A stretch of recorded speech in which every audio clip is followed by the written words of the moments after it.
ವೀಕ್ಷಕರೆಲ್ಲರಿಗೂ ನಮ್ಮ ವಾಹಿನಿಯ ದೈನಿಕ ರಾಶಿ ಫಲ ವಿಶೇಷ ಕಾರ್ಯಕ್ರಮಕ್ಕೆ ಸ್ವಾಗತ. ಇವತ್ತಿನ ಈ ವಿಡಿಯೋದಲ್ಲಿ ನಾವು ವರ್ಷ 2026 ರ ಏಪ್ರಿಲ್ ತಿಂಗಳಿನ 11 ಮತ್ತು 12ನೇ ತಾರೀಕಿನ ದಿನಗಳ ಸಿಂಹ ರಾಶಿಯ ದೈನಿಕ ಫಲಗಳನ್ನು ತಿಳಿದುಕೊಳ್ಳಲಿದ್ದು, ಇಲ್ಲಿ ಈ ದಿನಗಳು ಸಿಂಹ ರಾಶಿಯ ಜಾತಕದವರ ಪಾಲಿಗೆ ಹೇಗೆ ಸಾಬೀತಾಗಲಿವೆ ಅನ್ನೋದೆಲ್ಲವನ್ನ ಇಲ್ಲಿ ವಿಸ್ತಾರ ರೂಪದಲ್ಲಿ ತಿಳಿದುಕೊಳ್ಳೋಣ. ವಿಡಿಯೋ ಪ್ರಾರಂಭಿಸುವುದಕ್ಕೂ ಮುನ್ನ ಎಂದಿನಂತೆ ನಮ್ಮ ವಿನಂತಿ ಎಂದರೆ, ನೀವಿನ್ನೂ ನಮ್ಮ ಚಾನೆಲ್ ಸಬ್ಸ್ಕ್ರೈಬ್ ಮಾಡಿಲ್ಲವೆಂದರೆ ಈ ಕೂಡಲೇ ನಮ್ಮ ಚಾನೆಲ್ ಅನ್ನು ಸಬ್ಸ್ಕ್ರೈಬ್ ಮಾಡಿ. ಜೊತೆಗೆ ನಮ್ಮೆಲ್ಲ ವಿಡಿಯೋಗಳ ನಿರಂತರ ಅಪ್ಡೇಟ್ಸ್ಗಳಿಗಾಗಿ ತಪ್ಪದೇ ಪಕ್ಕದ ಬೆಲ್ ಐಕಾನ್ ಬಟನ್ ಕೂಡ ಕ್ಲಿಕ್ ಮಾಡಿ. ನಿಮ್ಮ ಜೀವನದಲ್ಲಿಯೂ ಏನಾದರೂ ಸಮಸ್ಯೆಗಳು ಬಾಧಿಸುತ್ತಲಿದ್ದರೆ ಈ ಕೂಡಲೇ ಸ್ಕ್ರೀನ್ ಮೇಲೆ ಕಾಣ್ತಿರುವ ನಮ್ಮ ಗುರೂಜಿ ನಂಬರ್ಗೆ ಕರೆ ಮಾಡಿ ಶೀಘ್ರವೇ ಶಾಶ್ವತ ಪರಿಹಾರ ಕಂಡುಕೊಳ್ಳಿ. ವೀಕ್ಷಕರೇ, ಏಪ್ರಿಲ್ ತಿಂಗಳಿನ 11ನೇ ತಾರೀಕಿನ ದಿನವು ಶನಿವಾರದ ದಿನವಾಗಿರಲಿದ್ದು, ಇಲ್ಲಿ ಚೈತ್ರ ಮಾಸದ ಕೃಷ್ಣ ಪಕ್ಷದ ನವಮಿಯ ತಿಥಿ ಇರಲಿದೆ. ಹಾಗೆ ಈ ದಿನದಂದು ಉತ್ತರಾಷಾಢ ನಕ್ಷತ್ರದ ಗೋಚರವಿರಲಿದೆ. ಜತೆಗೆ ಇಲ್ಲಿ ಸಿದ್ಧ ಹೆಸರಿನ ಯೋಗದೊಂದಿಗೆ ಇಲ್ಲಿ ಸರ್ವಾರ್ಥ ಸಿದ್ಧಿ ಹೆಸರಿನ ಯೋಗವೂ ಸಹ ಇರಲಿದೆ. ಚಂದ್ರದೇವನು ಈ ದಿನದಂದು ಮಕರ ರಾಶಿಯಲ್ಲಿ ಗೋಚರಿಸಲಿದ್ದು, ಇಲ್ಲಿ ಸೂರ್ಯದೇವನು ಮೀನ ರಾಶಿಯಲ್ಲಿ ವಿರಾಜಮಾನನಾಗಿರಲಿದ್ದಾನೆ. ಈ ದಿನದಂದು ಅಭಿಜಿತ ಮುಹೂರ್ತವು ಬೆಳಗಿನ 11:57 ಹಿಡಿದು ಮಧ್ಯಾಹ್ನದ 12:48 ಇರಲಿದೆ. ಇನ್ನು ಏಪ್ರಿಲ್ ತಿಂಗಳಿನ 12ನೇ ತಾರೀಕಿನ ದಿನವು ಭಾನುವಾರದ ದಿನವಾಗಿರಲಿದ್ದು, ಇಲ್ಲಿಯೂ ಕೂಡ ಚೈತ್ರ ಮಾಸದ ಕೃಷ್ಣ ಪಕ್ಷದ ದಶಮಿಯ ತಿಥಿ ಇರಲಿದೆ. ಹಾಗೆ ಈ ದಿನದಂದು ಶ್ರವಣ ನಕ್ಷತ್ರದ ಗೋಚರದ ಜತೆಗೆ ಸಾಧ್ಯ ಹೆಸರಿನ ಯೋಗವಿರಲಿದೆ.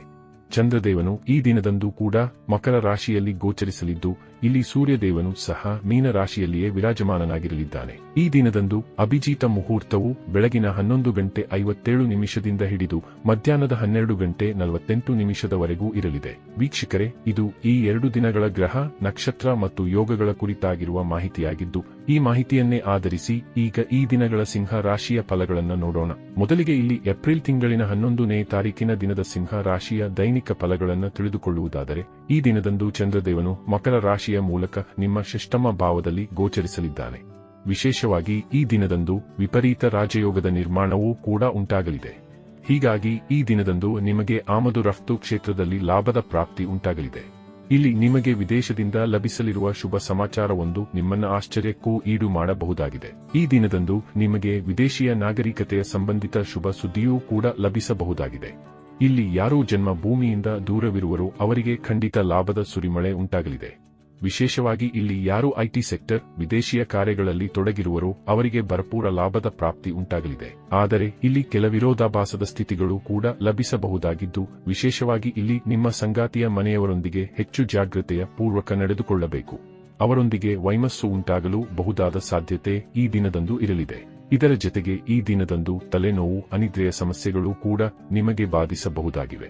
ವಿಶೇಷವಾಗಿ ಇಲ್ಲಿ ಹಳೆಯ ರೋಗಗಳು ಕೂಡ ಇಲ್ಲಿ ಉಲ್ಬಣವಾಗಬಹುದಾದ ಸಾಧ್ಯತೆ ಇರಲಿದೆ. ಇದರಿಂದಾಗಿ ಇಲ್ಲಿ ನಿಮ್ಮ ಕೆಲಸ ಕಾರ್ಯಗಳಲ್ಲಿಯೂ ಸಾಕಷ್ಟು ಅಡೆತಡೆ ಕಂಡುಬರುವ ಸಾಧ್ಯತೆ ಕೂಡ ಇರಲಿದೆ.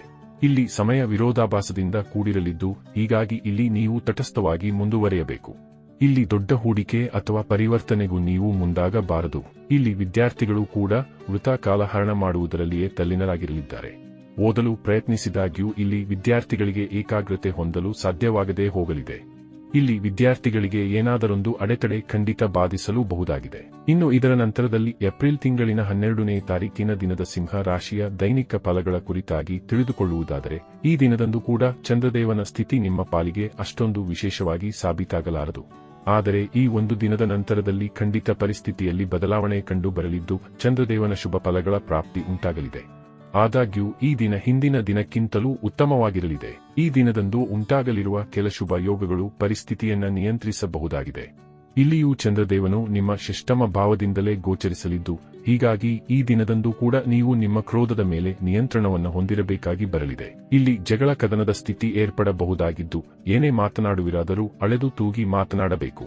ಇಲ್ಲಿ ನಿಮ್ಮ ಸ್ವಭಾವದಲ್ಲಿ ಸೌಮ್ಯತೆ ಮತ್ತು ವಾಣಿಯಲ್ಲಿ ಮಧುರತೆಯನ್ನು ಹೊಂದಿರಬೇಕಿದ್ದು, ಇದರಿಂದಾಗಿ ಬಹುತೇಕ ಸಮಸ್ಯೆಗಳಿಂದ ನೀವು ಹೊರಬರಬಹುದಾಗಿದೆ. ಈ ದಿನದಂದು ಕೂಡ ಹೂಡಿಕೆ ಮತ್ತು ಪರಿವರ್ತನೆಯಿಂದ ನೀವು ದೂರವಿರಬೇಕಾಗುವುದು. ಆದರೆ ಈ ಹಿಂದಿನ ದಿನಗಳಂದು ಮಾಡಲಾದ ಹೂಡಿಕೆಗಳಿಂದಾಗಿ ಖಂಡಿತ ಇಲ್ಲಿ ನಿಮಗೆ ಲಾಭದ ಪ್ರಾಪ್ತಿ ಉಂಟಾಗಲಿದೆ.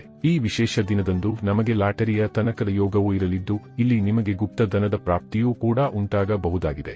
ಆದರೆ ಇಲ್ಲಿ ಧನಾಗಮನದ ಜತೆಗೆ ಧನವ್ಯಯದ ಯೋಗವೂ ಕೂಡ ಪ್ರಬಲವಾಗಿರಲಿದ್ದು, ಹೀಗಾಗಿ ಇಲ್ಲಿ ಈ ಸಂಬಂಧ ಎಚ್ಚರಿಕೆಯನ್ನು ಹೊಂದಿರಬೇಕು. ಈ ದಿನದಂದು ಉಂಟಾಗಲಿರುವ ಅನಾವಶ್ಯಕ ಖರ್ಚುಗಳು ನಿಮ್ಮ ಚಿಂತೆಯನ್ನು ಸಹ ಹೆಚ್ಚಿಸಬಹುದಾಗಿವೆ. ಇನ್ನು ಇಲ್ಲಿ ನೀವು ಸಾಲ ಸಂಬಂಧಿಯೂ ಎಚ್ಚರಿಕೆಯನ್ನ ಹೊಂದಿರಬೇಕು. ಒಟ್ಟಾರೆಯಾಗಿ ಇಲ್ಲಿ ಈ 2 ದಿನಗಳು ನಿಮ್ಮ ಪಾಲಿಗೆ ಒಂದಿಷ್ಟು ವಿರೋಧಾಭಾಸದಿಂದ ಕೂಡಿರಲಿದ್ದು, ಇಲ್ಲಿ ಪರಿಸ್ಥಿತಿಗೆ ಅನುಗುಣವಾಗಿ ನಿಮ್ಮ ದಿನಚರಿಯನ್ನು ಸರಿದೂಗಿಸಿಕೊಂಡು ಮುನ್ನಡೆಯಬೇಕು.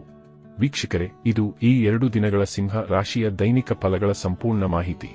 ಈ ಮಾಹಿತಿ ನಿಮಗೆ ಇಷ್ಟವಾದರೆ ವಿಡಿಯೋವನ್ನು ಲೈಕ್ ಮತ್ತು ಶೇರ್ ಮಾಡಿ. ಹಾಗೆ ಚಾನೆಲ್ ಸಬ್ಸ್ಕ್ರೈಬ್ ಮಾಡುವುದರೊಂದಿಗೆ ನಿರಂತರ ವಿಡಿಯೋ ಅಪ್ಡೇಟ್ಸ್ಗಳಿಗಾಗಿ ತಪ್ಪದೇ ಪಕ್ಕದ ಬೆಲ್ ಐಕಾನ್ ಬಟನ್ ಕೂಡ ಕ್ಲಿಕ್ ಮಾಡಿ.